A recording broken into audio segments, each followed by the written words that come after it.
حضرت حذیفہ رضی اللہ تعالیٰ عنہ بیان کرتے ہیں، لوگ رسول اللہ صلی اللہ علیہ وسلم سے خیر کے متعلق دریافت کیا کرتے تھے، جبکہ میں آپ سے شر کے متعلق اس اندیشے کے پیش نظر پوچھا کرتا تھا کہ وہ کہیں مجھے اپنی گرفت میں نہ لے لے۔ وہ بیان کرتے ہیں، میں نے عرض کیا اللہ کے رسول، ہم جاہلیت اور شر میں مبتلا تھے، اللہ نے ہمیں اس خیر سے نواز دیا، تو کیا اس خیر کے بعد کوئی شر بھی آئے گا؟ آپ نے فرمایا ہاں۔ میں نے عرض کیا اس شر کے بعد کوئی خیر بھی آئے گا؟ آپ نے فرمایا ہاں، لیکن اس میں کمزوری ہوگی۔ میں نے عرض کیا اس کی کمزوری کیا ہوگی؟ آپ نے فرمایا کچھ لوگ میری سنت اور میرے طریق کے خلاف چلیں گے، ان کی بعض باتوں کو تم اچھا سمجھو گے اور بعض کو برا۔ میں نے عرض کیا اس خیر کے بعد شر ہوگا؟ آپ نے فرمایا ہاں، ابواب جہنم پر دعوت دینے والے ہوں گے، جس نے ان کی دعوت کو قبول کر لیا تو وہ اس کو اس میں پھینک دیں گے۔ میں نے عرض کیا اللہ کے رسول ان کا تعارف کرا دیں۔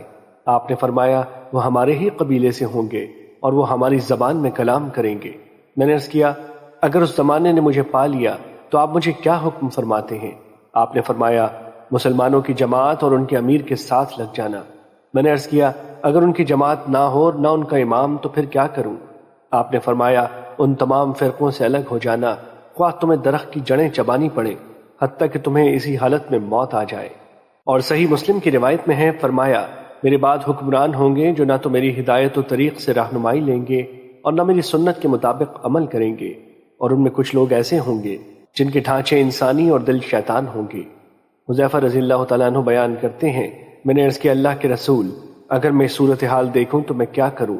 آپ نے فرمایا امیر کی بات سننا اور اس کی اطاعت کرنا، اگرچہ تجھے مارا جائے اور تمہارا مال لے لیا جائے، تم سنو اور اطاعت کرو۔ مشکات المصابیح حدیث نمبر 5382۔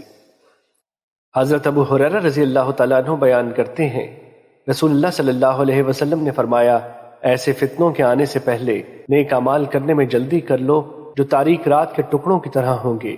آدمی صبح کے وقت مومن ہوگا تو شام کے وقت کافر، جبکہ شام کے وقت مومن ہوگا تو صبح کے وقت کافر۔ وہ دنیا کے مال و متاع کے عوض اپنا دین بیچ دے گا۔ مشکات المصابیح حدیث نمبر 5383۔